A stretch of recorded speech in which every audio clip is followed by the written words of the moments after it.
Welcome to the 120th edition of Make Pro Wrestling Majestic Again. I am Tigerhite. And I am Peanut Gallery. So, we're just going right into it on my soapbox because there is some stuff that we got to talk about.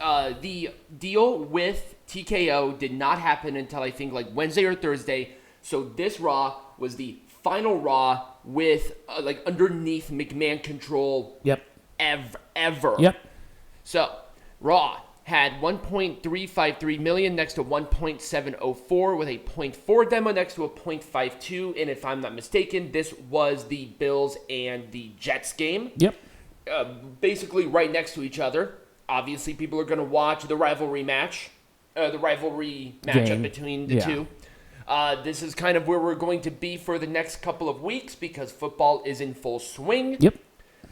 Jey Uso kicked off Raw. It was pretty good. He's really, really popular, and I don't know what they're going to be doing because now you have two incredibly popular baby faces essentially on one show, so how are you going to juggle that? And I think they're trying to figure it out. Well, who's the other mega star? Cody Rhodes. Cody Rhodes is on SmackDown now. Oh, he is? Yeah. Well, not at this time. He was on Raw.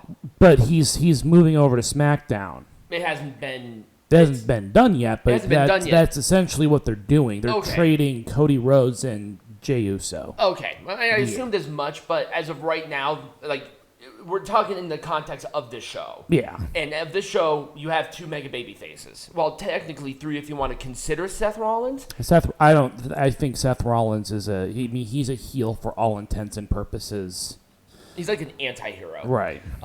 The first match with Jey Uso and Kevin Owens, I'm liking the conflict where Jey basically has to atone for his sins on Raw because there were a lot of people who went from Raw to SmackDown that faced Roman Reigns, like Kevin Owens, Matt Riddle, Drew McIntyre. So he's going to have interactions with all of them at some point in time. And Judgment Day, wanting both Usos to join them is kind of interesting as well on one or two shows because they can show up on both shows because of the tag team championship situation. Cody Rhodes' segment was fine. The six-man tag with Alpha Academy and Tommaso Ciampa taking on Imperium was also good. I did like that. The Women's World Championship match was interesting, and Nia Jax. Now, Nia Jax did a bonsai drop, and I swear to God, she sat full weight on Rhea Ripley. I cannot confirm that, but Rhea Ripley was not on SmackDown this week. So, is she hurt? We don't know. Nia Jax being back, I have mixed feelings about it. I think the women within Raw definitely need the star power because Nia Jax is a draw, but we need to make sure that she is equipped to do this. We do not want another Charlotte Flair fight or more injuries. Now, she's lost weight. Good for her. She looks good. And people were surprised about it. And Raquel, this is her second opportunity. And with Nia Jax running interference, Raquel has the opportunity to say, hey, I was attacked before. Right. So at the very least, they're keeping Raquel strong. And trust me, they need that more than anything. All right, NXT. NXT had 850,000 people with this segment alone and the overdue. Like I think it was like 1.2 million. Yeah, people it was crazy. Next to 673,000, and then it was a 0.26 demo instead of a 0.18. One person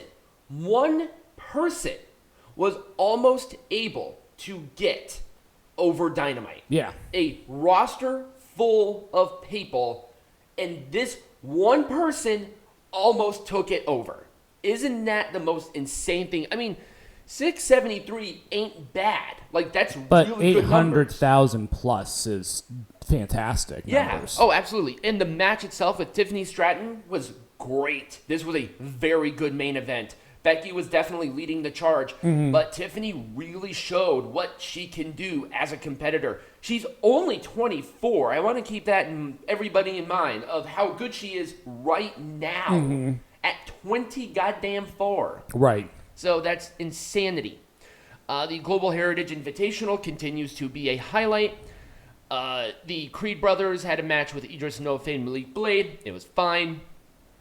This new guy Miles Bourne is actually fairly competitive. He is green, but he hit crisp and clean. Mm-hmm. I don't like that he turned him heel so quickly. That was a bit of a mistake. And then Wesley and Ilya Dragunov in a number one contenders match. There is talks that could possibly be at least match of the year talk. Mm-hmm. It was fantastic. It was a very good match. But when you have Wesley and Ilya Dragunov in a contendership match, are you going to have a bad match? No. You're just not.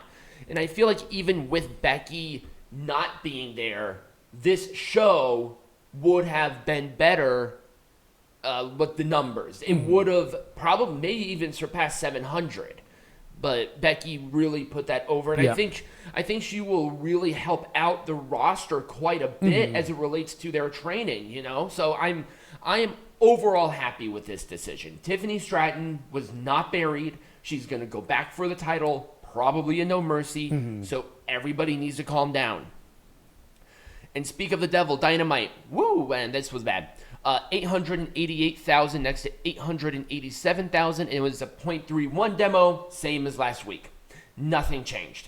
Zero changed, and the crowd continues to just fizzle out. Mm-hmm. I mean, the pictures, they speak 1,000 words. Right. They ran this building.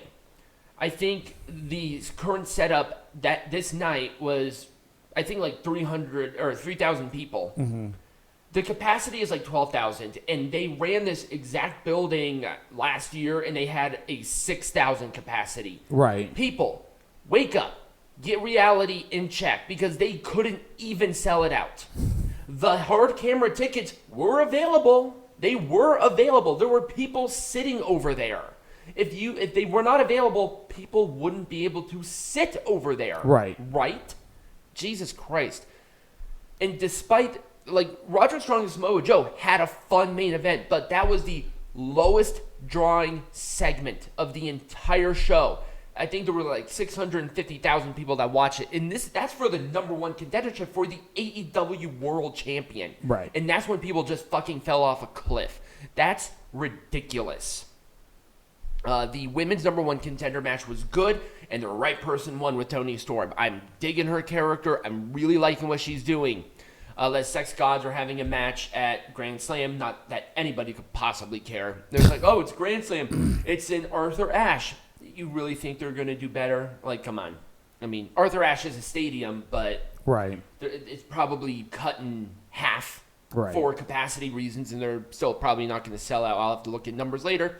And Nick Wayne continues to be an absolute nothing sandwich for me. I have no idea why people jerk him off. I just don't get it. And then Moxley and Big Bill had an international champion match, but nobody could possibly care. Okay, so Impact 1000. I don't have the numbers for this, but I had them for last week. And last week they had 99,000 people watch and a .01 about what they usually do. A little bit higher than the week previous. 1,000, part 1. I don't like that because it's not Impact 1000 next week. It's Impact 1001 next week. Have a 2-hour show and put everything on the card. Come on. I really liked the knockout spot. That was really good. Lio Rush and Chris Sabin had a fun main event. Tracy Brooks going into the TNA Hall of Fame is 100% the right call. It looks like they want to introduce more and more people per class because remember, Mike Tenay and Don West are going in. So, which is also a great decision. Right. I mean the whole show from top to bottom, even Feast for Fired was fun. That's one of the better Feast for Fireds. Team 3D, they just kind of looked as they always do. Yeah. Bully Ray looked like Bully Ray and Devon looked like Devon. Right. They probably should have worn Team 3D gear. Probably would have been. They probably really cool. Can't fit into it. Well, Bully Ray probably can. Devon, I'm not sure. But they looked good. They worked really well together. And they faced Desi Hit Squad, which was a fun little return for them too. I liked Impact. It was a good show. And finally, with SmackDown, Jesus Christ, if they do not get more than 2.094 million in a .53 demo, I have no idea what to do. Because you had The Rock and John Cena and Pat McAfee. People lost their minds. Ball Arena lost their roof. Yeah. As soon as the Raw came out. It became a stadium. It became a stadium. So yes, this is our stomping grounds, Ball Arena, Pepsi Center, in Denver. So that was really cool. Grayson Waller effect was actually good for the most part. They were booking Jimmy Uso a lot better this week than they did last week, so that's good. Miz and LA Knight had a fun match. Not as good as the Payback match, but a fun match overall. LWO had a segment and then a match. Cruz El Toro and Joaquin Wilde are totally useless in this group. They just lose, and they lost to Street Profits pretty decisively. Finn Balor and AJ Styles had a pretty good match. I like that. And Austin Theory, despite him getting beaten up, did not look weak. The one thing that I did notice, I basically went through every segment, but it doesn't matter. Io Sky, I believe, was supposed to defend the women's champion tonight or last night against Asuka, but for some reason they changed it and she wasn't there at all. I have the promotional picture for it, and I grabbed it from WWE's Twitter account literally last week. So I have no idea why that happened. I hope she's cool. But really, that's it. Obviously, there's Collision, but I will cover that later. And there's no way I'm going back to Rampage because they had like 2 squash matches, and I'm not wasting my time. So there we go.